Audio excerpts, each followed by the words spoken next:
Screen பிளேலேருந்து dialogue பேப்பராக மாறும்போது நான் எப்படி நினைக்கிறேன்னு அவருக்கு ஒரு எண்ணம் இருக்கலாம். பட் அதையும் தாண்டி நல்லா எழுதியிருக்கேன் அப்படிங்கிறது விட்டுருவாங்க. இன்னொன்று வந்து தொலைக்காட்சி தொடர்களை பொறுத்த வரைக்கும் டெய்லி பேப்பர் படிக்கிற மாதிரி தான் அப்படின்னு இதுக்கு இவ்வளோ மெனக்கிட வேணாம். இப்போ ஒரு படிச்சுட்டா அடுத்த நாள் பார்க்க மாட்டாங்க. நம்மளோட வெப் சீரிஸ் வல்லமை தாராயம்னு ஒன்று போயிட்டு இருந்துச்சு யூடியூப். ரொம்ப ஹிட்டு சீரியல் அது 50வது எபிசோட்லேருந்து அவர் திருச்செல்வம் சார் வந்து வேறு சன் டிவிக்கு இந்த ஒரு ஃபேமஸாக ஒரு சீரியல் வந்ததுங்க. அங்கே போகிறாரு அவங்க டீம். இமீடியட்டாக விதனில் அடுத்த வெப் சீரியல் ஆதலினால் காதல் செய்தி யூடியூப். அதுக்கு அமிர்தராஜ் சார் ஸ்க்ரீன் பிளே, நான் டயலாக் எழுதினேன்.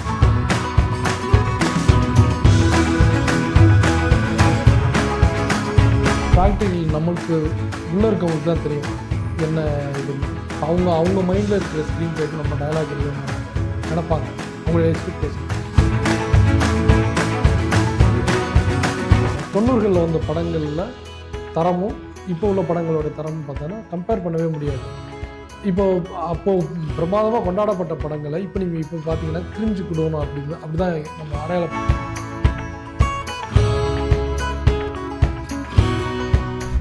நீங்கள் கங்கை அமரனே சொல்லுங்க, நான் உள்வாங்கின கங்கை அமரனுக்கே தெரியாது. ஏன் கங்கை அமரன் எனக்கு என்னால் தான் இல்லை.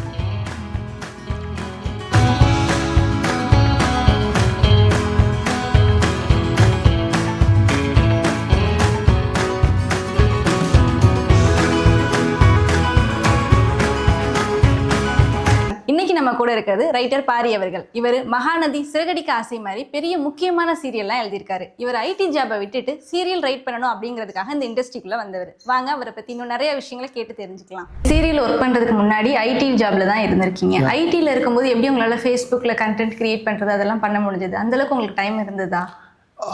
ஐடியில் இருக்கும்போது நம்ம ஆஃபீஸில் இருந்துட்டு எதுவும் பண்ணுறது கிடையாது. ஸோ அங்கே பிரேக் டைமில் இருக்கோம். அப்போது ஜஸ்ட்டு பார்க்க தான் முடியும். எழுதுறது அப்படிலாம் வந்து நம்ம வீட்டிலேருந்து தான் எழுதுவோம். ப்ளஸ் சம்டைம் வந்து இப்போது நான் லாஸ்ட்டாக அக்சென்ச்சரில் ஒர்க் பண்ணேன். அங்கே பேங்க் ஆஃப் அமெரிக்காவில் நான் ஒர்க் பண்ணிகிட்டு இருந்தேன். ஸோ அங்கெல்லாம் உங்களுக்கு மொபைலை உள்ளே எடுத்துகிட்டு போக முடியாது, ரெஸ்ட்ரிக்டட் பை. ஸோ அங்கே பார்க்கவே முடியாது. ஸோ பட் கேஃப்டேரியா அந்த டைமில் நம்ம மொபைல் ஆக்சஸ் இருக்கும். பட் அங்கே உட்காந்துட்டு நம்ம சின்னதாக ஏதாவது துணுக்குகள் மாதிரி வேணால் எழுதலாம் அந்த பிரேக் டைமில். அதுக்கு முன்னாடி இருந்த ஒரு ஆஃபீஸில் வந்து எனக்கு ஆன்லைன் கேசினோ கேம் டெவலப்மெண்ட், அது சிங்கிள் ரிசோர்ஸாக நான் ஹேண்டில் பண்ணேன். அதாவது நிறையா ஒரு அரவுண்ட் ஒரு 50 பீப்புள் இருப்பாங்க. பட் நான் வந்து சிங்கிள் ஹேண்டடாக ஒரு ப்ராஜெக்டை ஹேண்டில் பண்ணேன். ஸோ அப்போ என்ன ஆகும் அப்படின்னா, எனக்கு நிறையா டைம் இருந்தது. நான் ரொம்ப வேகமாக டெவலப் பண்ணிவிடுவேன். எனக்கு நிறைய டைம் இருக்கும். ஸோ அப்போது நான் எம்டிட்டே நான் கேட்டேன், இவ்வளோ டைம் இருக்கே நான் என்ன பண்ணுறது? ஸோ அதனால் அவங்களுக்கு தெரிஞ்சாலும் என்னை விட்டாங்க. ஸோ அந்த மாதிரி ஒரு இருந்துச்சு. ஸோ அந்த ஒர்க் சீக்கிரம் முடிஞ்சனால உங்களுக்கு இந்த ஒர்க்குக்கான டைம் கிடைச்சது எனக்கு. Okay sir. நான் என்னுடைய ப்ரைமரி ஒர்க்கை நான் என்றைக்குமே ஸ்பாயில் பண்ணிக்க மாட்டேன். அதை கெடுத்துக்கிற மாதிரியான வேலைகள் பண்ணதில்லை. பட் எனக்கு நிறையா டைம் இருக்கும். டைமை வந்து வேறு மாதிரி பண்ணுவாங்க. நான் எழுதுறதுல யூட்டிலைஸ் பண்ணேன், அவ்வளோதான். எனக்கு கிடைக்கிற டைம்லாம் எழுதுவேன். அந்த எழுத்து மேலே ஏன் சார் அவ்வளோ ஒரு ஈர்ப்பு?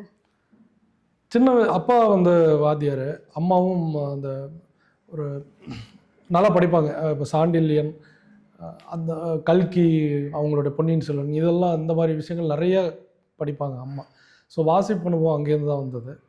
ஸோ அப்பா வந்து ஒரு கம்யூனிஸ்ட் சிந்தனைவாதி, டீச்சர் அவர்.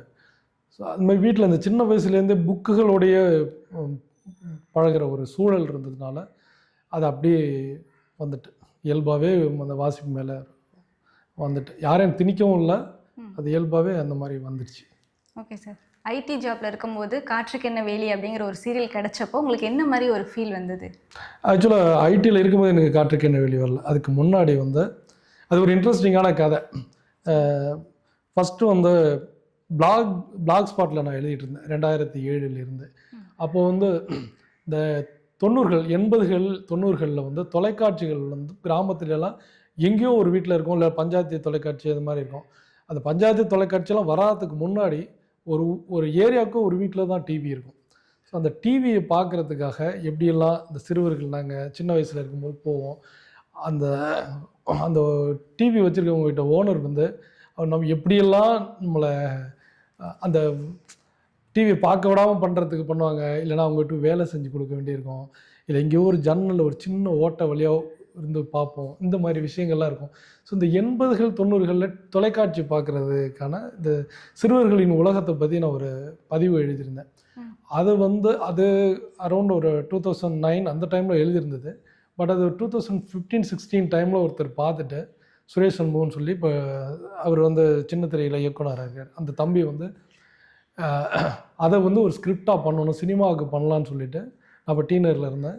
என்னை பனகல் பார்க்கில் மீட் பண்ணுறாரு. 2016-17 அந்த டைமில் அவர் என்னை மீட் பண்ணுறாரு. அப்போ என்கிட்ட பேசிகிட்டு இருக்கும்போது, நீங்கள் ஃபீல்டுக்கு வந்தீங்கன்னா நல்லாயிருக்கும்னு சொல்லிவிட்டு, அப்போது விஜய் டிவிக்கு என்னை அவர் கூட்டிகிட்டு போகிறார். நீங்கள் ஸ்க்ரீன் ப்ளே ட்ரை பண்ணுங்க அப்படின்னு. எனக்கு அது எதுவுமே தெரியாது. திடீர்னு கால் வந்தது. ஆஃபீஸில் இருந்தேன். ஈவினிங் வரேன்னு சொல்லிட்டு போயிட்டேன். அங்கே போனால் எனக்கு எழுத்தில் இருக்கிற ஃப்ளோ என்னால் பேச்சில் இருக்க முடியாது. இப்போ கூட கொஞ்சம் பெட்டர். அப்போ சுத்தமாக பயங்கர இன்ட்ரோவெர்ட். நான் பேசவே மாட்டேன். பயங்கரமாக நடுக்கும், அந்த மாதிரிலாம் இருக்கும். அங்கே போனோடனே எப்படா வெளில வர்றதுங்கிற மாதிரி மூட்லேயே தான் நான் உள்ளே நுழைஞ்சேன். அப்போது அங்கே ஜெரால்டு சார் இருந்தார். அப்போ ஒரு மாதிரி ஒரு சிண்ட்ரல்லா கதை மாதிரி ஒரு இதுக்கு ரெடி பண்ணிட்டு வாங்கன்னு சொல்லி ஒருத்தர்கிட்ட சொல்லி வாங்க அப்படின்னாரு. எனக்கு அதெல்லாம் மைண்டில் ஏறல. எப்போ இங்கேருந்து எஸ்கேப் ஆகுங்கிற மாதிரியான ஒரு இது இருந்தது. பட் என்னுடைய அந்த ஆட்டிடியூடு, பேச்சு சரியாக பேசலை, இவர் என்னத்தை எழுதுவார் அப்படின்ற மாதிரி ஒரு எண்ணத்தை தான், அது நானே சொல்கிறேன், நான் தான் கொடுத்துருப்பேன் அந்த மாதிரி. ஸோ அதனால் அதுக்கப்புறம் நான் அப்படியே விட்டுட்டேன். அவங்களும் என்னை கூப்பிடல. ஸோ அதுக்கப்புறம் தெரிஞ்சுது, நம்ம பேசுகிறது கற்றுக்கணும், எழுதுறது மட்டும் இல்லை, வாய்ப்புக்கு பேச தெரியணும் முதல்ல அப்படின்றது. அந்த ஒரு இதுக்கு அந்த அனுபவம் எனக்கு பெருசாக இருந்தது. அதே டைமில் அந்த சுரேஷ் சண்முகம் என்னை விடலை. உங்ககிட்ட திறமை இருக்குன்னு சொல்லிட்டு வேறு ஒரு அப்போ ரொம்ப ஃபேமஸான ஒரு சீரியல் விஜய் டிவியில் போய்ட்டு இருந்துச்சு. அந்த சீரியலுக்கு வசனகர்த்தா தேவைப்படுது சொல்லி, டயலாக் ரைட்டர் தேவைன்னு சொல்லிவிட்டு எனக்கு ஒரு சினாரியோ, ஒரு சீன் கொடுத்து எழுத சொன்னார். நான் எழுதுனேன், ரொம்ப நல்லா இருக்குது அப்படின்னாங்க. பட் அந்த டைமில் அந்த கஜா புயல் வந்திருந்தது. அங்கே ஏற்கனவே அந்த டயலாக் எழுதிட்டு இருக்கவர் அந்த வேதாரண்யம் சைடு உள்ள ஒருத்தர், அவருக்கு ஏற்கனவே கொஞ்சம் அஃபெக்ட் ஆகிருக்காரு. இந்த டைமில் அவரை மாற்ற முடியாது அப்படின்ற மாதிரி சொன்னாங்க. அதனால் இந்த டைம் கொஞ்சம் வெயிட் பண்ணுங்க அப்படின்னாங்க. நான் என்ன பண்ணேன், எழுதிட்டோம் ஒரு சீனு, இது எதுக்கு வேஸ்ட் பண்ணணும்னு சொல்லிட்டு இந்த டிவி, இந்த சீரியலுக்கு இப்படியெல்லாம் நான் சொல்லாமல் ஒரு காட்சியை பார்த்தேன். அந்த காட்சிக்கு நான் எழுதியிருந்தால் எப்படி எழுதியிருப்பேன்னு சொல்லி அந்த எழுதினத்தை ஃபேஸ்புக்கில் போட்டேன். அதை பார்த்தோன்னே இம்மிடியேட்டாக அமிர்தராஜ் சார் என்னை கூப்பிட்டார். அமிர்தராஜ் சார் சின்ன திரையில் ஸ்க்ரீன் பிளேயில் மன்னர் அப்படிம்பாங்க. அவர் king of the screenplay அப்படிம்பாங்க. எனக்கு அப்போல்லாம் தெரியாது. பட் அந்த வேக்கி அமிர்தராஜ் அப்படின்றது நான் திருமதி செல்வம் அந்த மாதிரி ஒரு பெரிய அதில் பார்த்துருக்கேன். பிரியமானவளே, அப்புறம் தெய்வ மகள், நாயகி, இப்படி பேக் ஹிட் சீரீஸாக கொடுத்தவர் அவர் என்னை பிங் பண்ணுறாரு, உங்களுக்கு வசனம் எழுதுறதுல இன்ட்ரெஸ்ட் இருக்கா அப்படின்னு சொல்லி. அந்த இதை போட்டது இருக்குது சார் அப்படின்னு சொன்னேன். அதே டைமில் தான் கரோனா பீரியட் வருது. நான் பேங்க் ஆஃப் அமெரிக்காலேருந்து வேறு ஒரு ப்ராஜெக்ட்டுக்கு போகிறேன். அப்போ நான் எங்கள் ஊரில் இருக்கேன், ஒர்க் ஃப்ரம் ஹோம் தஞ்சாவூரில் இருக்கேன். ஸோ அந்த டைமில் என்ன ஆகுதுன்னா, அந்த லே ஆஃப் பண்ணுறதுக்கான ஒரு 40 இயர்ஸை கிராஸ் பண்ணவங்க அவங்களெல்லாம் எடுக்கிற மாதிரி ஒரு தாட் ஒரு பேச்சு ஒன்று போயிட்டு இருந்துச்சு. ஸோ அந்த டைமில் அவங்க ஒரு ஆஃபர் பண்ணாங்க எனக்கு. 7 மாதம் இந்த சேலரியோட வெளில வர மாதிரி கால்குலேட் பண்ணி பார்த்தேன். 7 மாதம் சேலரியோட வெளில வர மாதிரி இருந்தது.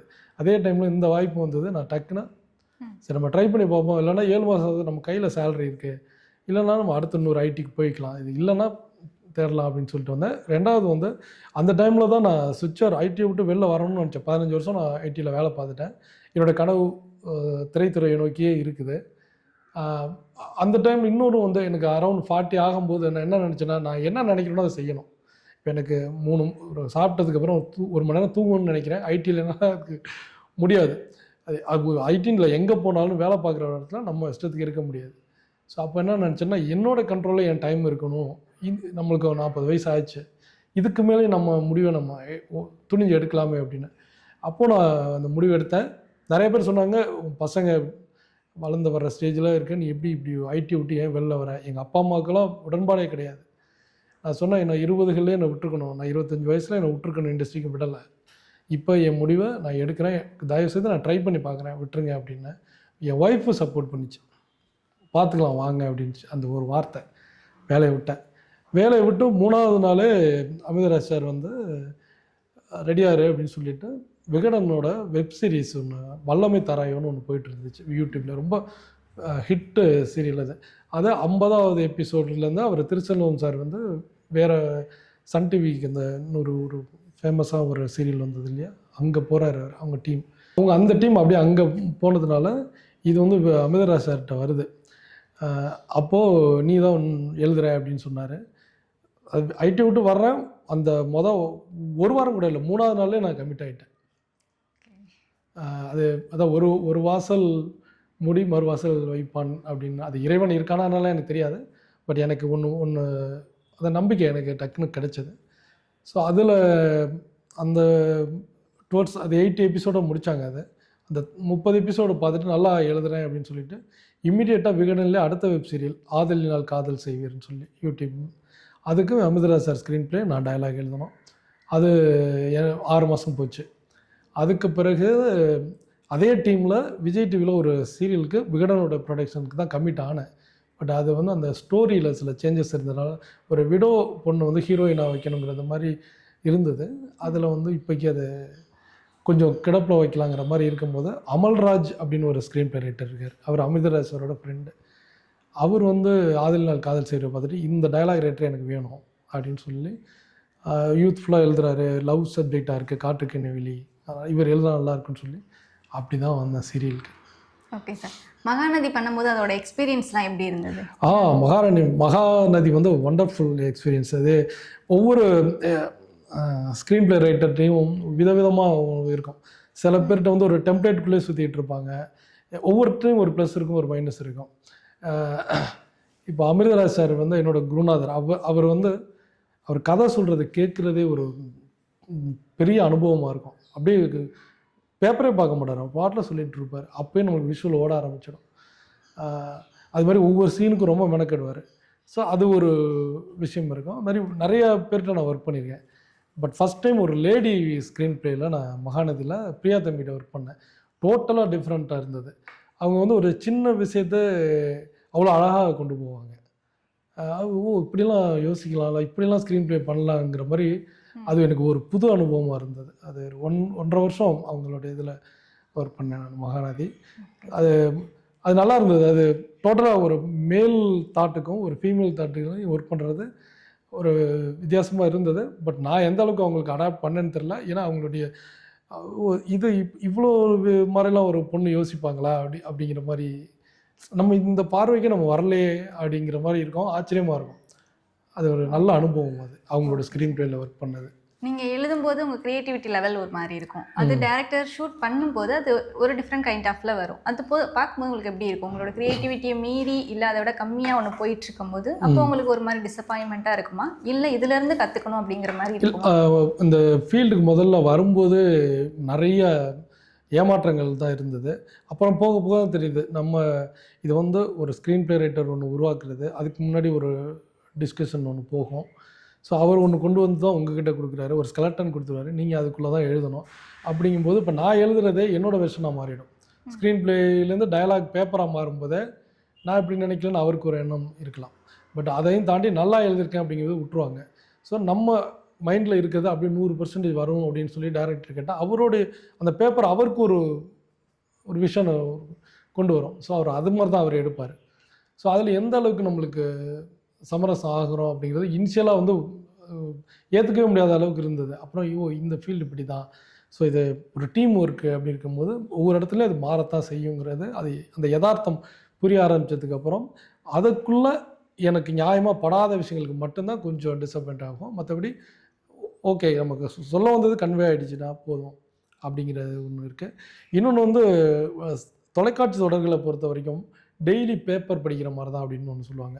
இதுக்கு இவ்வளோ மெனக்கிட வேணாம், படிச்சுட்டா அடுத்த நாள் பார்க்க மாட்டாங்க. அதை பேப்பர் படித்த மாதிரி ஒரு சினிமானா எப்போ வேணாலும் எடுத்து பார்க்க மாட்டாங்க அப்படிம்பாங்க. பட் நான் வந்து அதில் விடாப்படியாக ஒவ்வொரு இதுக்கும் வந்து திருப்பி பார்க்குறாங்களோ இல்லையா, நான் எனக்கு இன்னொன்று ஒரு நம்பிக்கை உண்டு. எங்கேயோ நான் எழுதுறது நல்லா இருந்து ஒரு துணுக்கு வந்து ஏதோ ஒரு ரீல்ஸில் ஒரு துண்டாக கட் பண்ணி யாரோ பார்க்குறாங்க, இது யார் இந்த டயலாக் ரைட்டர் அப்படின்னு கேட்குறதுக்கு ஒரு வாய்ப்பு இருக்கு இல்லையா. அதனால் செய்கிறத எந்த இதுக்கும் சமரசத்தை உட்படாமல் நான் எப்படி சீரியலுக்கு எழுதணும், ஒரு வெப் சீரிஸுக்கு எழுதுறதோ இல்லை சினிமாவுக்கு எழுதுறதோ அப்படின்னு இல்லை, என்னுடைய தாட் ப்ராசஸ் இப்படி தான் அப்படின்றதுல அது 100% கொடுப்போம் அப்படின்னு நான் அந்த மெனக்கடோட தான் கொடுப்பேன். டேரக்டர்ஸ் இதான் கதை அப்படின்னு சொல்லிட்டு ஒன் லைன் இல்லைனா எக்ஸ்பிளைன் பண்ணிட்டு டைலாக் கேட்பாங்களா, இல்லை நீங்கள் எழுதுங்க அப்படின்னு சொல்லிட்டு ஒரு ஃப்ரீடம் கொடுப்பாங்களா? சின்ன தெரியாது. அதாவது நம்ம சீரியல்ஸை பொறுத்த வரைக்கும் அங்கே கதையை ஃபஸ்ட்டு வந்து சேனலில் போயிட்டு நெரேட் பண்ணுவாங்க ஸ்க்ரீன் ப்ளே ரைட்டர். இதில் டைரக்டருக்கு வேலை கிடையாது. ஃபுல் அண்ட் ஃபுல்லாக அந்த கதையோட போக்கு, கதையை தீர்மானிக்கிறது திரைக்கதை ஆசிரியர் தான். அவர் போயிட்டு நெரேட் பண்ணுவார். அதில் அவங்களுக்கு ஏற்புடையது இல்லைன்னா மாற்று கருத்துக்கள் இருந்தால், இல்லை இப்படி கொண்டு போகலாம் சஜஷன்ஸ் வந்து சேனல்ஸில் அங்கே ஒரு டீம் இருப்பாங்க. அதெல்லாம் சொல்லி ஓகே அவங்க அப்படியே ஏற்றுக்கிட்டால் தான் சில சஜஷன் சொல்லுவாங்க. இல்லை இப்படி வச்சுக்கலாம், இல்லை இது இந்த சீன்ஸ் வேணாம், அந்த மாதிரிலாம் கொடுத்ததுக்கப்புறம் அது இறுதியாகும் அந்த ஒன்லைன். சம்டைம் நாங்களும் டயலாக் ரைட்டரும் வர சொல்லுவாங்க அந்த டிஸ்கஷனுக்கு. எல்லாருக்கும் எல்லா டைம் போக மாட்டோம், சில டைம் போவோம். ஸோ அதுக்கப்புறம் அது ஒன்லைனாக கன்வெர்ட் ஆகும். ஒன்லைனாக கன்வெர்ட் ஆனதுக்கு பிறகு டயலாக் ரைட்டருக்கு நம்ம அதை பார்த்துட்டு அதை டயலாக் எழுத ஆரம்பிப்போம். நம்மளுக்கு சந்தேகங்கள் இருந்தால் திரைக்கதை ஆசிரியரும் டயலாக் ரைட்டர் தான். அங்கே வந்து சீரியலை பொறுத்த வரைக்கும் அது ரைட்டர்ஸ் மீடியா அப்படிம்பாங்க. ஃபுல்லாக ரைட்டர்ஸ் தான், திரைக்கதை வசனம், இது 2 பில்லர்ஸ். இதை வந்து நம்ம பேப்பராக கொடுத்ததை ஒரு உயிரோட்டமாக கொண்டு வர்றது டைரக்டரோட கையில் இருக்குது.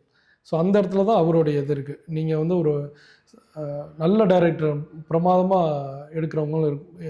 இப்போ என்னோடய அனுபவத்தில் நிறையா பேர் நல்ல டைரக்டர்ஸ் கூட நான் ஒர்க் பண்ணியிருக்கேன். மகாநதிலாம் பிரவீன் பென்னட் வந்து நான் அவர்கிட்டே சொல்லியிருக்கேன், பேப்பரில் இருக்க 100% மேட்ச் செய்கிறது, அந்த ரேப்போ பயங்கரமாக செட் ஆனிச்சு எனக்கும் இருக்கும். அந்த வேல்வன்ட் நம்ம ஒரு நுட்பமாக ஒரு ரைட்டர் ஒரு விஷயத்தை எழுதியிருப்போம். சில பேர் என்ன பண்ணுவாங்கன்னா டேரக்டர் நல்லா எடுத்துருவாங்க, அது எந்த இடத்துல வேணாமே அது மாறக்கூடிய டைல்யூட் ஆகும்.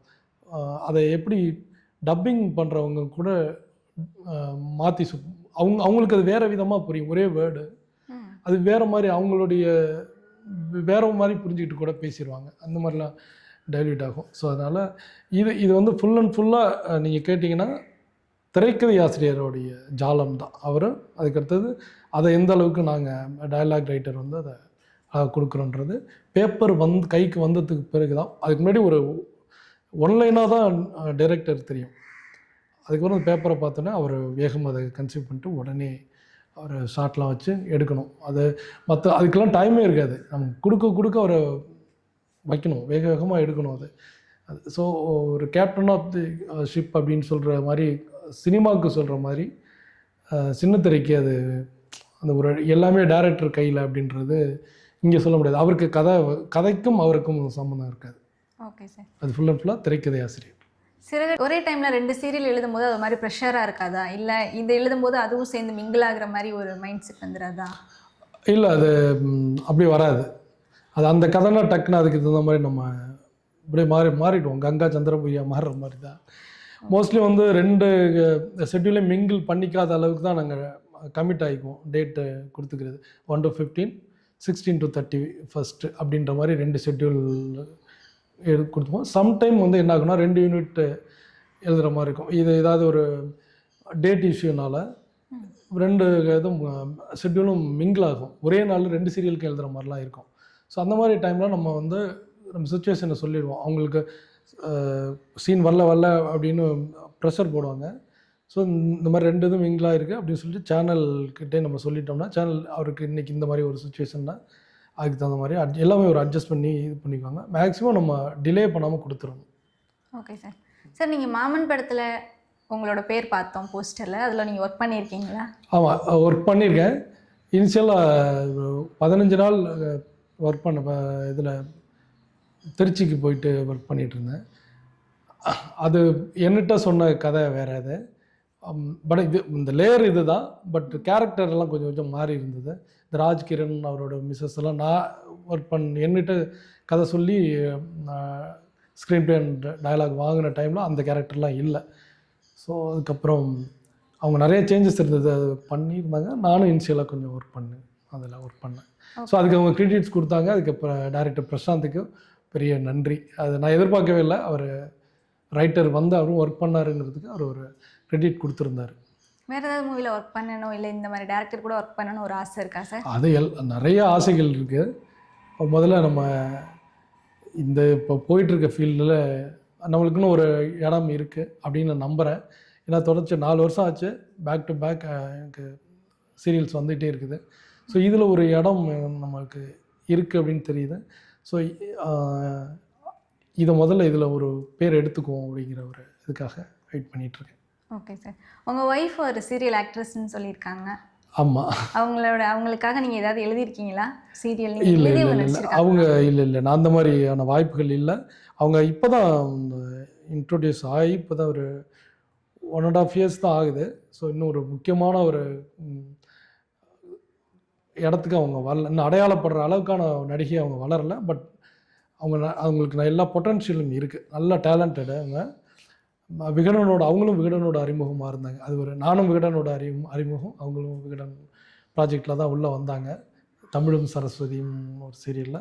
அதுக்கப்புறம் விகடனோட டிடியில் வந்து பட்ஜெட் குடும்பம்னு ஒன்று, நல்ல ரொம்ப சாலிடான நல்ல ரோல் இது பண்ணாங்க. அதுக்கு அடுத்தது அது மாதிரி ஒரு நல்ல ப்ராஜெக்ட்டுக்கு வெயிட் பண்ணிகிட்ருக்கோம். Okay sir. இப்போ வர டைலாக் ரைட்டர்ஸ்க்கு, யங்ஸ்டருக்கு நீங்கள் ஏதாவது அட்வைஸ் கொடுக்கணுன்னா எந்த மாதிரி அட்வைஸ் கொடுப்பீங்க? இப்போ வர டயலாக் ரைட்டர்ஸ் அப்படின்னு நீங்கள் கேட்டிங்கன்னா நானே இப்போ தான் வந்திருக்கேன். என்ன அப்படின்னா யங்ஸ்டர்ஸ் எழுதுறது அதுவும் நல்லாயிருக்கும். இப்போ என்னோட ஏஜ், நான் வந்து 40 வயசில் தான் நான் வந்தேன் டயலாக் ரைட்டருக்கு. எனக்கு வாய்ப்பு அப்போ தான் வருது. ஸோ எனக்கு வந்து வாழ்வியல் அனுபவம் இருக்கும் இந்த வயசில். ஸோ எனக்கு அது ஒரு பெரிய ப்ளஸ்ஸு. ஸோ நான் என்ன நினைக்கிறேன்னா, நான் கரெக்டான டைமில் எழுத வந்திருக்கேன். ஸோ இப்போ ஒரு சின்ன பையன், ஒரு 20 வயசு பையன் ஒரு பெரிய மெச்சூர்டான ஒரு சீனை ஹேண்டில் பண்ணணுன்னா அவன் வந்து பார்க்குறத தான் எழுதணும், ஒரு மாதிரி சொல்கிறத கேட்டு எழுதுகிற மாதிரியான ஒரு சுச்சுவேஷன் இருக்கும். இப்போ என்னோடய ஏஜில் வந்து எனக்கே சில பார்வைகள் அது அந்த இதுக்குள்ளே விடும்.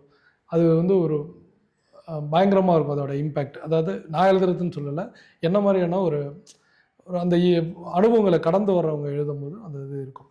இப்போ அதே சமயத்தில் சின்ன பசங்க எழுதும்போது இந்த லவ்வபுளான திங்ஸு, க்யூட்டான சீன்ஸ்லாம் வரும்போது நாங்கள் அங்கே லேர்ன் பண்ணுறதுக்கு ட்ரை பண்ணுவோம். சின்ன பசங்க எப்படி எழுதுகிறாங்க, நம்ம அடாப்ட் ஆகணும் அப்படின்றது. ஸோ இதுதான் இந்த ரெண்டுக்கும் வித்தியாசம். பட் சின்ன பசங்க நிறைய பேர் நல்லா எழுதுகிறாங்க. அவங்களுக்கு அட்வைஸ்லாம் நம்ம சொல்ல வேண்டியதில்லை, அங்கேருந்து எடுத்துக்கிறதுக்கு தான் இருக்குது. Okay sir. இப்போ நாங்கள் ஸ்டார்டிங்கில் ஒரு டைலாக் ரைட்டராக உள்ளே வரணும், ஒரு மீடியாக்குள்ளே வரணும் அப்படின்னா நாங்கள் என்ன மாதிரி ஸ்டெப்லாம் மூவ் பண்ணணும்? ஓகே. இது ஒரு இப்போ நான் என்னோடய அனுபவத்தில் சொல்லணுன்னா, எனக்கு சோசியல் மீடியா வந்து ஒரு பெரிய பிளாட்ஃபார்மாக இருந்தது. நான் வாய்ப்புகள்னு எங்கேயுமே நான் கேட்கல. சோசியல் மீடியாவில் நான் உங்களுக்கு ஆல்ரெடி சொன்ன இந்த ஒரு போஸ்ட்டில் ஒன்று போட்டேன், அதை பார்த்துட்டு அமிர்தராஜ் சார் என்னை கூப்பிட்டாரு அப்படின்னு சொல்லிட்டு. ஸோ சோசியல் மீடியா நிறைய பேரோடைய டைமை கில் பண்ணுது அப்படின்பாங்க. நீங்கள் எந்த விதத்தில் சோசியல் மீடியாவை பயன்படுத்துகிறீங்க அப்படிங்கிறத பொறுத்து உங்களுடைய வாழ்க்கையை அதை அமைச்சு கொடுக்கும். எனக்கு வந்து சோசியல் மீடியா தான் வாழ்க்கையை அமைச்சு கொடுத்துருக்கு. ஒரு ஐடியில் இருந்தேன், நல்லா தான் ஏர்ன் பண்ணிகிட்டு இருந்தேன். நான் சொல்ல போனால் அதை விட இதில் நல்லா ஏர்ன் பண்ணுறேன். இங்கே கஷ்டம் ஜாஸ்தி, 24/7 சில டைமில் எழுத வேண்டியிருக்கும். வீட்டுக்குள்ளே இருந்தால் எழுதுறோம்னாலும் வீட்டுக்கு ஃபேமிலிக்கே டைம் கொடுக்க முடியாது. இந்த மாதிரியான சில கஷ்டங்கள் இருக்கும். பட் பழகிட்டாக்க எல்லாத்தையும் சமாளிக்க முடியும். ஸோ அதனால் நீங்கள் போய் வாய்ப்புகள் கேட்டு வாங்கணுங்கிற இடத்துல இப்போ இந்த காலகட்டம் இல்லை.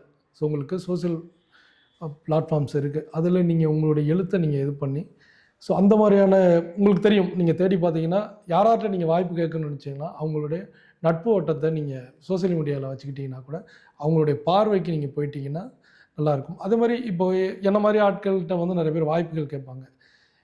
நான் வாய்ப்பு வாங்கி கொடுக்குற இடத்துல நான் இருக்கேனா அப்படின்னு எனக்கு தெரியாது. பட் அவங்க நினச்சிப்பாங்க, நானாக எல்லாருக்கும் சொல்லுவேன், நான் இப்படி தான் வந்தேன், நீங்கள் இப்படி ட்ரை பண்ணுங்கள், நல்லா எழுதுங்க, வாய்ப்பு கிடைக்கும் அப்படின்னு. இப்போ என்னென்னா, இப்போ என்கிட்ட கேட்பாங்க, வேறு ரைட்டர்ஸ் இருந்தால் கொடுங்க, புதுசாக ஏதாவது ஒரு சீரியல் வரும், இப்போ என்னால் டைம் கொடுக்க முடியாது, ஸோ யாராவது ஒரு ரைட்டரை சஜஸ்ட் பண்ணுங்க அப்படிம்பாங்க. இப்போ ஃபேஸ்புக்கில் இந்த ஆள் நல்லா எழுதுறதுக்கு வாய்ப்பு இருக்குது அப்படின்னு எனக்கு தெரிஞ்சுன்னா நான் ஒரு ரெஃபர் பண்ணுவேன் அவங்களுக்கு. ஸோ அந்த மாதிரியான வாய்ப்புகள்லாம் இருக்குது. Okay sir. இப்போ நீங்கள் சீரியல் எழுதும்போது ஒரு ட்விஸ்ட் இல்லைனா டேர்னிங் பாயிண்ட் எழுதுறீங்கல்ல, அது எப்படி நீங்கள் க்ரியேட் பண்ணுறீங்க ஒரு கேரக்டர்ஸ் வச்சு? ஓகே. இது வந்து அதான் சொல்கிறது, இது திரைக்கதை ஆசிரியருடைய வேலை. ஒரு ட்விஸ்ட் அண்ட் அவங்களுக்கு நிறைய வேலை செய்யணும். அவங்களுக்கு ரொம்ப கஷ்டமான வேலை அவங்களுக்கு தான். ஸ்க்ரீன் ப்ளே தான். ஒவ்வொரு வாரமும் இல்லை, ஒவ்வொரு சீனையும் நீங்கள் வந்து எங்கேஜிங்காக வைக்கணும். அவங்களுக்கு ஒவ்வொரு வாரத்துலேயும் ஒரு முடிச்சோட கொண்டு போய் முடிக்கணும். ஏன்னா அந்த டிஆர்பி வந்து ஒவ்வொரு வாரத்துக்கும் வேறு நிர்ணயிக்கணும். ஸோ அதனால் ஒவ்வொரு வாரத்துலேயும் அந்த ட்விஸ்ட் அண்ட் டர்ன் கொடுத்துட்டே இருக்கணும். அப்போது நம்மளுடைய டயலாக் ரைட்டரோட பங்கு எங்கே எப்படி இருக்குன்னா, சில டைம் வந்து ஸ்க்ரீன் ப்ளே ரைட்டர் வந்து ஒரு மாதம் ஒன்லைன் சொல்லும்போதோ அடுத்ததுக்கு சொல்லும்போதும் சில இந்த ஒரு கண்டினியூட்டி இங்கே இப்படி ஒரு அழகான விஷயம் ஒன்று போயிருந்திருக்கோம், அது இல்லாமல் அடுத்தது ஒன்லைன் போயிட்டுருக்கோம்.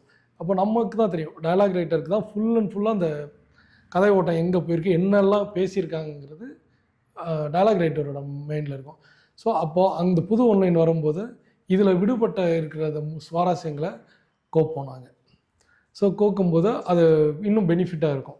அது அப்படியே கொடுத்ததை செஞ்சுட்டு போகிறது இல்லாமல் நம்மளும் ஒரு கிரியேட்டராக ஒரு பில்லராக நிற்கும்போது அது இன்னும் ஷைன் ஆகும். அந்த மாதிரியான நாங்கள் ஒரு சப்போர்ட்டாக நிற்போம்.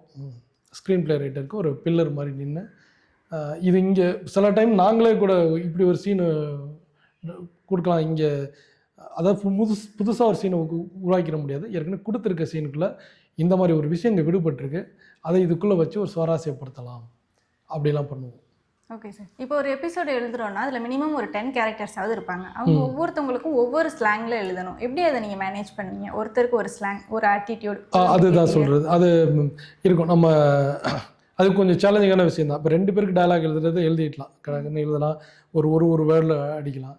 இப்போ ஒரு கும்பலாக நிற்கிறாங்க அப்படிங்கிற 10 கேரக்டர்ஸுக்கு எழுதணும், 10 விதமான இதுவும் பண்ணும்போது, இப்போ நான் எழுதிட்டு இருக்கும்போது நீங்கள் என்னை வந்து கேமரா வச்சு பார்த்தீங்கன்னா அந்த 10 கேரக்டராகவும் நான் நடிப்பேன். நான் எழுதும் போதையே நானே அந்த பாடி லாங்குவேஜில் மாறுவேன்.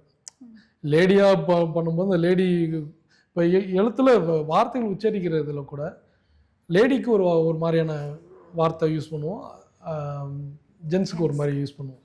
ஸோ அது ஆட்டோமேட்டிக்காக வரும், அப்படியே கூடு பாயணும். நீங்கள் கூடு பாய்ஞ்சால் தான் உங்களால் எழுத முடியும். ஸோ அது வந்து உங்களுக்கு எழுதுகிற அந்த நம்பிக்கை உங்களுக்குள்ளே இருக்குது அப்படின்னாக்க அது இன்பில்ட்டாக அது வந்துடும், அது இருக்கும், அது வந்துடும். அப்படியே இதுக்கு நம்ம உட்காந்து மெனக்கெட்டு நான் இது இப்படி இருக்கணும், இந்த கேரக்டர் இப்படி எழுதணும் அப்படின்னு நீங்கள் யோசிச்செல்லாம் எழுத முடியாது. இயல்பாகவே அப்படியே வந்துடும். ஒரு வயசான கேரக்டர்னாவே நான் எழுதும் போது என்னுடைய முகபாவம் எல்லாமே மாறும். ஒரு நாளைக்கு எவ்வளோ எழுதுவீங்க, இல்லை எவ்வளோ நேரம் எழுதுவீங்க?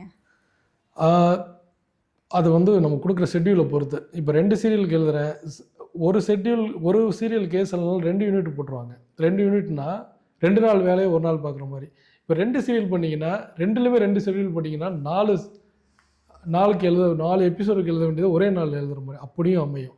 சில நாள் வந்து ஏற்கனவே நம்ம எழுதி கொடுத்துருப்போம், அங்கே ஏதாவது ஒரு இதனால் டிலே ஆகும், அன்றைக்கி கொஞ்சம் ஃப்ரீயாக கூட எழுத முடியும். அப்படி இருக்கும். மேக்ஸிமம் பார்த்திங்கன்னா 12 மணி நேரம்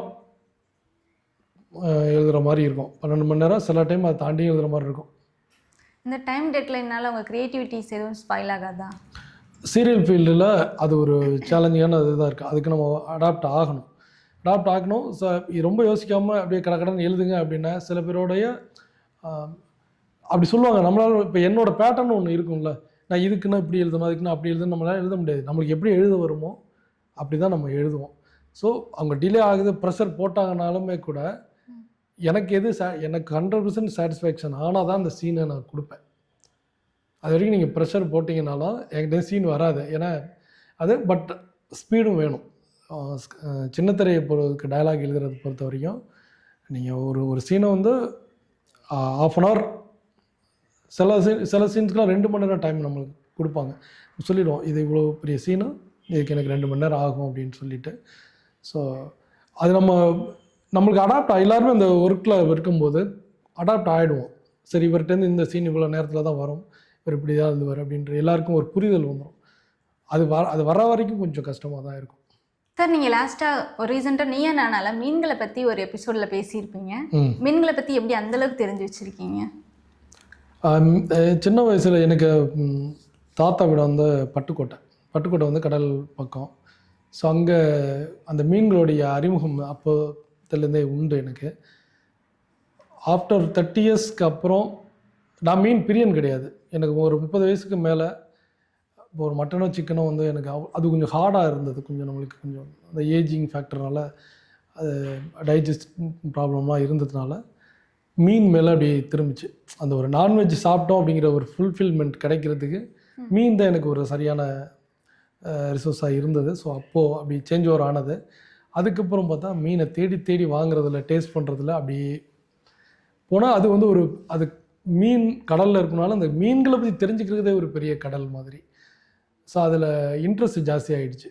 ஒவ்வொரு மீனை பற்றி தெரிஞ்சுக்கிறதுல, சாப்பிட்றத விட அதை பற்றி தெரிஞ்சுக்கிறதுல, இது என்ன மீன் அப்படின்னு ஒன்று தேடி தேடி தெரிஞ்சுக்கிறதுல அது அப்படியே ஆர்வம் வந்துடுச்சு. Okay sir. டெய்லி மீன் தான் சாப்பிடுவீங்களா? டெய்லி மீன் இல்லை, டெய்லி மீன் இருக்கிற மாதிரி ட்ரை பண்ணுவேன். But okay sir. மேக்ஸிமம் இருக்கும். சார் இப்போ டைலாக் ரைட்டர்ஸ்க்குலாம் நல்ல வருமானம் இருக்கா? நல்ல வருமானம் இருக்குது. அது நீங்கள் உங்களோட டேலண்ட்டை ப்ரூவ் பண்ணி நீங்கள் டிமாண்ட் பண்ணுற இடத்துக்கு உங்களை வளர்த்துக்கணும். Okay sir. சார் ஒரு நெகட்டிவ் கேரக்டர் எழுதும்போது எந்த அளவுக்கு நீங்கள் ரொம்ப இதாக எழுதுவீங்க? ஏன்னா அவங்கள ஒரு ஸ்டேஜில் நல்லவங்களாக காட்டணும் அப்படிங்கிற மாதிரி ஒரு இது இருக்கும்ல, நீங்கள் எந்த அளவுக்கு அவங்கள நெகட்டிவாக ஃப்ரேம் பண்ணுவீங்க அந்த இடத்துல? இது ஆக்சுவலாக இது ரொம்ப நல்ல கொஸ்டின். அது எனக்கு பொறுத்த வரைக்கும் நான் நெகட்டிவ் பாசிட்டிவ்னு நான் அது மாதிரி பார்க்கவே மாட்டேன். நீங்கள் இந்த திரைக்கதைகள் இந்த காட்சிகளை நகரும்போது பார்த்தீங்கன்னு வச்சுங்களேன், நிறையா இந்த ஹீரோயின் சைடில் லூப் ஹோல்ஸ் நிறையா விழும். ஸோ அப்போது ஹீரோவா இப்போ வில்லனாக எழுதும்போது நான் அந்த இடத்துல வில்லனாக நினைக்க மாட்டேன். அவன் பக்கத்து நியாயம்னு ஒன்று இருக்கும் இல்லையா, இவன் விடுவான்ல, இவன் சைடில் சில தவறுகள் இருக்கும், எல்லாமே ஹியூமன் எரர்ஸ் பண்ணுவாங்க இல்லையா. நான் வந்து அதை தான் பாயிண்ட் அவுட் பண்ணி எழுதுவேன். அவன் பக்கத்தும் நியாயம் இருக்க மாதிரி இதான் எழுதுவேன். ஒன்று அடிச்சிடும், வெட்டிடும், குத்திடும், அந்த மாதிரி இருக்கு இல்லையா. இந்த மாதிரி எழுதுறதை விட அவனும் வந்து அவன் வைக்கிற பாயிண்ட்டும் வேலிடாக இருக்கும், அந்த மாதிரி வைப்பேன். எனக்கு இது நிறையா வில்லனுக்கு நல்லா எழுதுறேன் அப்படின்லாம் சொல்லுவாங்க. என்ன அப்படி கிடையாது. இது அவன் பாயிண்ட் ஆஃப் வியூலையும் இருக்கிற கரெக்டான விஷயங்களை எடுத்து எழுதுவேன். ஸோ அது உங்களுக்கு ஒரு டிஃப்ரெண்ட் பெர்ஸ்பெக்டிவோட நல்லா இருக்க மாதிரி எனக்கு ஃபீல் ஆகும். சார் இந்த சீன் கண்டினியூட்டி நீங்கள் தானே மேக் பண்ணுவீங்க, இல்லை டைலாக் ரைட்டர்ஸ் மேக் பண்ணுறதை தாண்டி டேரக்டர்ஸ் ஏதாவது இதை சேஞ்ச் பண்ணுவாங்களா? அவங்க நம்ம பேப்பரில் அவர் கரெக்ட் பண்ணிடுவாங்கங்கிறத நம்புவாங்க. ஸோ நம்மளுக்கு தான் அந்த கண்டினியூட்டியில் வந்து அங்கே இந்த அக்சசரிஸு அந்த கண்டினியூட்டியெல்லாம் அவங்க பார்த்துப்பாங்க. பட் கதையோட ஸ்டோரியோடைய கண்டினியூட்டி வந்து மேக்ஸிமம் டயலாக் ரைட்டர் கையில் தான். அவங்க வந்து ஸ்க்ரீன் பிளே ரைட்டர் வந்து நம்மளை நம்பி கொடுத்துருவாங்க ஆன்லைன். ஸோ நம்ம என்ன எழுதியிருக்கோம், இப்போ சில இது வந்து அவங்களே ஸ்க்ரீன் பிளேயிலே சில சேஞ்சஸ் இருக்கும். கேரக்டர் வந்து இந்த கேரக்டர் இப்படி இல்லை, ஆனால் அவங்க கொஞ்சம் மாற்றி கொடுத்துருப்பாங்க. அந்த ஒரு சீனுக்காக மாறும், இப்படி போனால் தான் கதை நல்லாயிருக்கும், டிஆர்பி வருங்கும்போது சடனாக யூட்டர்ன் எடுப்பாங்க. அப்போது டயலாக் ரைட்டர் தான் அதை உறுத்தாமல் அந்த கேரக்டரை உட்கார வைக்கணும். ஸோ அந்த கண்டினியூட்டி நான் என்னோடய அனுபவத்தில் சொல்கிறேன், அது டயலாக் ரைட்டர்ஸுக்கு தான் அந்த பொறுப்பு அதிகம் இருக்குது. Okay sir. இப்போ ஒரு சீரியல் எண்ட் ஆகணும், முடிய போகிற ஸ்டேஜில் வருதுங்கிறத நீங்கள் டிசைட் பண்ணுவீங்களா, இல்லை ப்ரொடியூசர்ஸ் ஆர் டேரக்டர்ஸ் டிசைட் பண்ணுவாங்களா? இது முழுக்க சேனல் தரப்பு. Okay sir. சார் இப்போது அது சேனல் தரப்பு அப்படின்னாக்கா அது நல்லா டிஆர்பி நல்லா வந்துகிட்டு இருந்ததுனாக்கா அது போயிட்டே இருக்கும். அது போயிட்டே இருக்கும். பட் ஆடியன்ஸ் வந்து போர் ரொம்ப நெகட்டிவ் இது வருது அப்படிங்கும்போது, ஸோ இதுக்கு மேலே இது இழுக்க முடியல அப்படின்னா ஸ்க்ரீன் பிளே ரைட்டருக்கு தெரியும், நிப்பாட்டிடலாம் சார் அப்படின்னு அவங்களும் ஒரு இதுக்கு வந்துடுவாங்க. டிஆர்பி வருதுங்கிறதுக்காண்டி இழுக்க வேணாம், இதுக்கு மேலே என்னால் முடியலைங்கிற இடத்துக்கு அவங்களும் வருவாங்க இல்லையா. ஸோ அந்த இடத்துல ஒரு எல்லோரும் பேசி அண்டர்ஸ்டாண்ட் பண்ணி இருப்பாங்க. இந்த இடத்துல வந்து ப்ரொடியூசர் எந்த இடத்துலையுமே ஒரு ப்ராஜெக்டை நிறுத்தணுங்கிற இடத்துக்கு வர மாட்டாங்க. டைரக்டர்ஸ் கையிலே அது கிடையாது, அது channel and screen play writer. Sir என்னைக்காவது ஆடியன்ஸோட ஃபீட்பேக் கேட்டுட்டு நீங்கள் ஏதாவது சேஞ்ச் பண்ணியிருக்கீங்களா, ஒரு ட்விஸ்ட்டோ இல்லை ஒரு கேரக்டரோட இதோ? எல்லா சீரியலுக்கு வந்து அது சில சீரியல்ஸுக்கு தான் ஆடியன்ஸோட இது இருக்கும். இப்போ மகாநதி காற்றுக்கண்ணி வெளி ரெண்டும் வந்து இணையத்தில் அதுக்கு நிறையான ரசிகர் பரப்பு இருந்தது. அவங்க எடுக்கிறது வந்து நம்ம ப்ராக்டிக்கல் நம்மளுக்கு உள்ளே இருக்கவங்களுக்கு தான் தெரியும் என்ன இதுன்னு. அவங்க மைண்டில் இருக்கிற ஸ்க்ரீன் பிளேக்கு நம்ம டயலாக் எழுதணும்னு நினைப்பாங்க, அவங்களோட எக்ஸ்பெக்டேஷன். அதுவும் ஒருத்தவங்களுக்கும் நம்ம எழுதுறது பிடிக்கும், ஒருத்தவங்களுக்கு பிடிக்காது.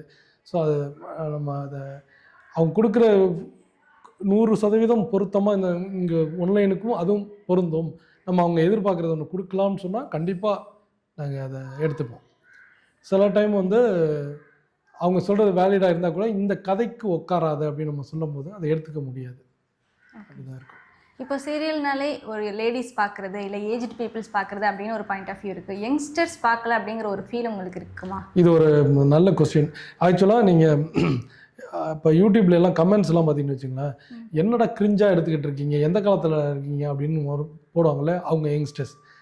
அவங்க அந்த கொஞ்சம் பேர் தான் அவங்களுடைய அந்த சீரியல் பார்க்குற ஆடியன்ஸ். ஏன்னா இங்கே சமூக வலைத்தளங்களில் எழுதுகிறவங்களுடைய இதை வச்சு டிஆர்பி வராது.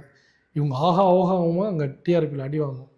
ஸோ அதை நிர்ணயிக்கிற டிஆர்பி நிர்ணயிக்கிற ஆடியன்ஸ் வந்து ஏஜ்டு பீப்புள் தான். அது ஏன் அப்படின்னாக்க இப்போ எல்லாமே பேட்டர்னே மாறிடுச்சு, அவங்களால அடாப்ட் பண்ண முடியாது. இப்போ என்ன மாதிரி ஆட்கள் வந்து இப்போ ஸ்மார்ட் ஃபோனுக்கு இன்னும் எத்தனை பேர் அடாப்ட் ஆகாமல் இருக்காத ஒரு ஜென்ரேஷன் நிறையா இருக்காங்க. அவங்க வேணாம் அப்படின்னு ஒதுங்கிடுவாங்க.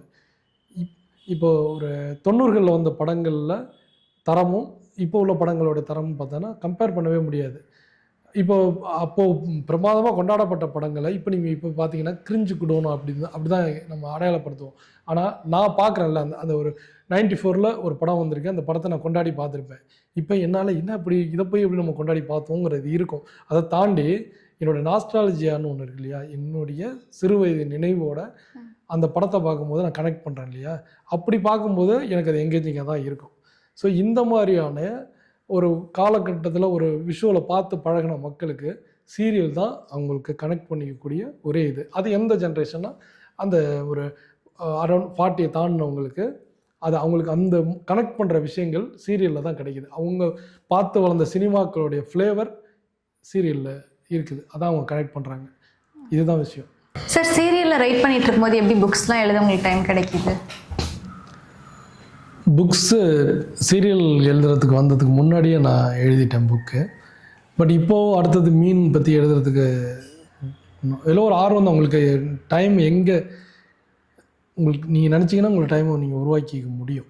அது இப்போ டைம் இல்லை அப்படின்ற இப்போ நான் சொல்லுவேன், புக்ஸு நிறையா வாங்கி வச்சுருக்கேன், படிக்க டைம் இல்லை அப்படின்றது. படிக்க மனம் இல்லை அப்படின்னு வேணால் சொல்லலாம். ஏன்னா இப்போ நம்மளை டிஸ்ட்ராக்ட் பண்ணுறதுக்கான நிறைய இது இருக்குது.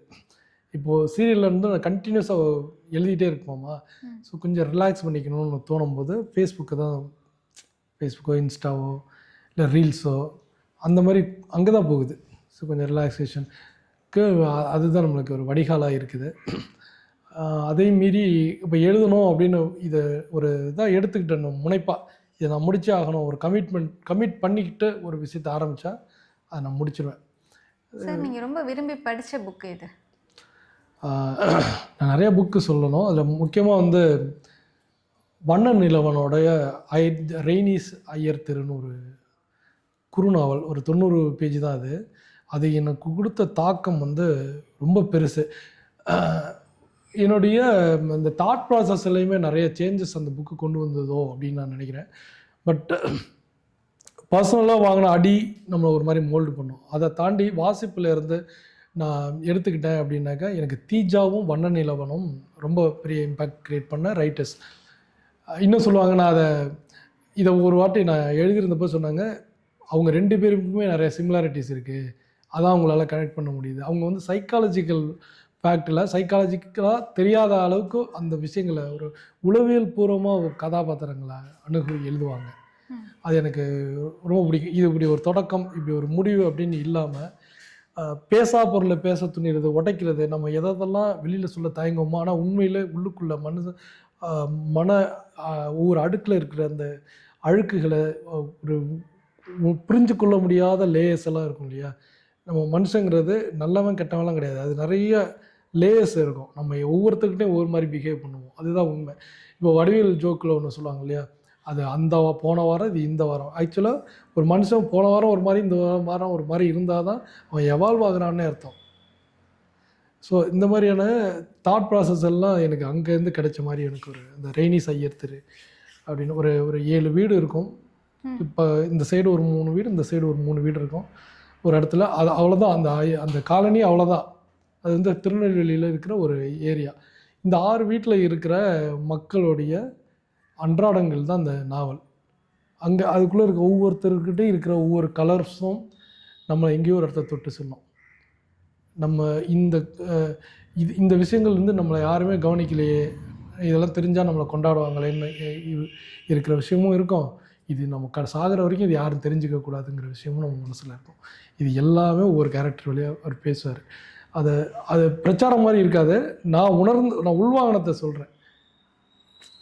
அப்படின்னு நம்ம படிச்சுட்டு இருக்கும்போது அப்படியே மூடி வச்சுட்டு அப்படியே நம்ம ஒரு நாவலுக்குள்ளே ட்ராவல் பண்ணுவோம். நம்மளுக்கு ஒரு புது கேரக்டர்கள் இருக்கும், இல்லை நம்மளே பல கேரக்டர்களாக பிறப்போம். இந்த மாதிரி விஷயங்கள்லாம் அந்த ரெய்னீஸ் ஐயர் தெரு எனக்கு பயங்கர தாக்கத்தை கொடுத்த ஒரு நாவல். சார் நீங்கள் இப்போ புக்கை எழுதுறீங்கன்னா நீங்கள் அதை சர்ச் பண்ணி எழுதுவீங்களா, இல்லை க்ரியேட் பண்ணி எழுதுவீங்களா, இல்லை உங்கள் ஓன் லைஃபோட ரிலேட் பண்ணி எழுதுவீங்களா? நான் இப்போ எழுதின புக்கு வந்து ரொம்ப கனமான ஆழமான சிந்தனை கொண்ட புக்கெல்லாம் இல்லை, மியூசிக் ரிலேட்டட். இப்போ பாடகி சுரலதா பற்றி தண்ணி ஊற்றி எழுதுனா அது பாட்டு தண்ணின்னு வந்து 90கள் 80களில் உள்ள இசையமைப்பாளர்கள், பாடலாசிரியர்கள், பாடகர், பாடகிகள் இவங்களை பற்றின விஷயம்தான் எழுதினேன். ஸோ அது ஒரு ரசனை மனநிலையில், ரசிகன் மனநிலையிலேருந்து எழுதுறதுனால மோஸ்ட்லி நான் உள்வாங்கின ஒரு விஷயமாக தான் அது இருக்கும். இதுக்கு நான் எங்கேயும் தேட வேண்டிய அவசியம் எனக்கு இல்லை. நான் ரசித்த விஷயங்களை நான் எழுதினேன். இப்போது கங்கை அமரனை பற்றி கூட ஒரு மலேசியா வாசுதேவன் கங்கை அமரன் பற்றிலாம் எழுதணுன்ட்டு இருக்கேன். நான் கங்கை அமரன் பற்றி எழுத போகிறேன் அப்படின்னு நான் ஒரு வாட்டி ஒரு ஸ்டேட்டஸில் போட்டிருந்தப்போ கூட ஒருத்தர் வந்து சொன்னார், பண்ணையபுரத்தை தாண்டி நீ என்னத்தை எழுதிடுவேன் அப்படின்னு கேட்டார். பண்ணையபுரம்ன்றது கங்கை அமரனை பற்றி அவரே எழுதின ஒரு புக்கு ஒன்று, பண்ணையபுரம் அப்படின்னு. அதை தாண்டி என்ன எழுதிட முடியும் அப்படின்னு. நீங்கள் கங்கை அமரனே சொல்லட்டுமே, நான் உள்வாங்கின கங்கை அமரன் கங்கை அமரனுக்கே தெரியாதுல்ல, ஏன் கங்கை அமரன் எனக்கு என்னால் தான் எழுத முடியும். கண்டிப்பாக சார். ஸோ நான் எங்கே எல்லாம் கங்கை அமரனை ரசிக்கிறேன், நான் எப்படியாக உள்வாங்கி வச்சுருக்கேன் அப்படின்றத அது நான் தான் எழுத முடியும். ஸோ அந்த மாதிரியான நம்பிக்கைகள் ப்ளஸ் என்னுடைய ரசனை. சில இடத்துல வந்து எல்லாரும் கனெக்ட் பண்ணி நம்ம இதெல்லாம் யோசித்தோம் எழுதியிருக்கான் பாருங்கிறதும் தோணும். நான் எப்படி உள்வாங்கியிருக்கேன் பாருங்க, ஒரு செருக்கோட வெளிக்காட்டுற இதுவும் உண்டு. Okay sir. இப்போ வர 3 புக்கு எழுதியிருக்கீங்க, அடுத்து மீன்களை பற்றி எழுத போகிறீங்க. வேறு எதை பற்றி எழுதலான்னு உங்களுக்கு ஒரு இன்ட்ரெஸ்ட் இருக்குது? அடுத்து வண்டல் மண் கதைகள்னு ஒன்று இருக்குது. எங்களுடைய தஞ்சாவூர் வரத்தநாடு வாழ்வியல், அங்கே உள்ள மக்களுடைய அந்த யதார்த்த வாழ்வியல் எப்படி இருந்தாங்க, அவங்களுடைய சின்ன சின்ன விஷயங்களுக்கு வந்து பயங்கரமாக சண்டை போட்டுப்பாங்க. அந்த காலையில் சண்டை நடந்திருக்கும், சாயந்தரம் வந்து நல்லா பேசிப்பாங்க. அது கிராமத்திலே உள்ள யதார்த்தம் அது. அந்த மாதிரி அதை கூட நான் பொழிப்பிரட்டின்னு ஒரு கதை, ப்ளஸ் உப்பு சோப்புன்னு ஒரு கதை, இதெல்லாம் எழுதியிருக்கேன். இதெல்லாம் வந்து நான் அச்சில் கொண்டு வரணும்னு ஒரு ஆசை. இதெல்லாம் நான் ஃபேஸ்புக்கில் எழுதி வச்சுருக்கேன் கதைகள். இன்னும் அதை ஒரு என்ன சொல்ல, கொஞ்சம் சீரியஸாக எடுத்துக்கிட்டு அதை ஒரு சிறுகதை தொகுப்பாக கொண்டு வரணுங்கிற ஒரு எண்ணமும் இருக்குது. Okay sir. படம் பண்ணணும் அப்படின்னு ஏதாவது கதை எழுதியிருக்கீங்களா? இப்போ வர நான் நிறைய எழுதியிருக்கேன். அப்போது நான் அந்த சினிமா ஃபீல்டுக்கு வரணும் 2000 அந்த டைமில். ஸோ அப்போ இருந்த திரைக்கதை, அப்போ இருக்க சினிமா கதைகளே வேறையாக இருந்தது. ஃபார் விக்ரமன்லாம் இப்போ ரொம்ப பீக்கில் இருந்த டைமு. ஸோ நம்மளோட தாட் ப்ராசஸ் அந்த மாதிரி இருக்கும். ஒரு முகவரி, அஜித் எப்படி ஸ்ட்ரகிள் பண்ணி ஒரு மியூசிக் டைரக்டர் ஆகிறாரு, இந்த மாதிரியான விஷயங்களே பார்த்து அந்த பேட்டர்னில் தான் நிறைய கதைகளை உருவாக்கி வச்சுருந்தேன். அது 20களில் பார்த்திங்கன்னா அந்த ரொம்ப பீக்கில் இருக்கும் நம்மளுடைய சிந்தனை, இது நம்மளோட கனவுகளை நோக்கி. ஸோ என்னால் தூங்கவே முடியாது. நான் சொன்னேன்ல 7 வருஷம் வேஸ்ட் பண்ணியிருக்கேன் அப்படின்னு. வீட்டுக்காக ஐடிக்குள்ளே போகணும்னு அவங்க எம்சிஏ படிக்க வச்சாங்க. நான் வேலை தேடுறேங்கிற பேரில் வேலையும் தேடலை. சினிமா கனவோட நான் போய் சினிமா சான்ஸும் அதுக்கும் நான் போகலை. வீட்டில் ஒத்துக்க மாட்டாங்க. ஸோ நம்ம கனவை தாண்டி ஒன்று போக வேண்டியதாக இருக்குது அப்படின்னு சொல்லிட்டு. ஸோ நான் எப்போ வேலைன்னு தேட ஆரம்பித்தேனோ 3ஆவது நாளே வேலை வாங்கிட்டேன். 7 வருஷத்தை வீணடிச்சிட்டேன். ஆனால் வேலைன்னு நான் போய்ட்டு இன்டர்வியூ அட்டன் பண்ணேன். 3ஆவது இன்டர்வியூவில் நான் வேலை வாங்கி போயிட்டேன், ஐடிக்குள்ளே போயிட்டேன். ஸோ இந்த குழப்பங்கள் இருந்தது. அந்த டைமில் பார்த்தீங்கன்னா என்னுடைய பால்டு ஹெட் ஆனது அந்த டைமில் தான். கண்டினியூஸாக தூக்கமே வராது. கதையாக வந்துக்கிட்டே இருக்கும். ஒரு ட்ராவல் பண்ணாலும் எனக்கு ஒரு ஸ்டார்டிங்லேருந்து கிளைமேக்ஸ் வரைக்கும் ஒரு கதை ஓடும். ஸோ இந்த சம்டைம் நான் யோசிப்பேன், யோசிச்சே நம்மளுக்கு ஏதாவது ஆகிடுமோ, இது என்ன நிறுத்தவே முடிய மாட்டேங்குது இந்த கற்பனையை. நான் தூங்கணும்னு என்கிட்டே நான் கெஞ்சின காலங்கள்லாம் உண்டு. அந்த மாதிரி அந்த மாதிரி இப்போ இந்த ஏஜில் யோசிக்கும் போது இந்த மலையாள படங்களுடைய தாக்கங்களில் சில இந்த விஷயங்கள்லாம் எடுத்து நம்ம சினிமா பண்ணலாம் அப்படின்னு சில கருக்கள் இருக்குன்ட்டு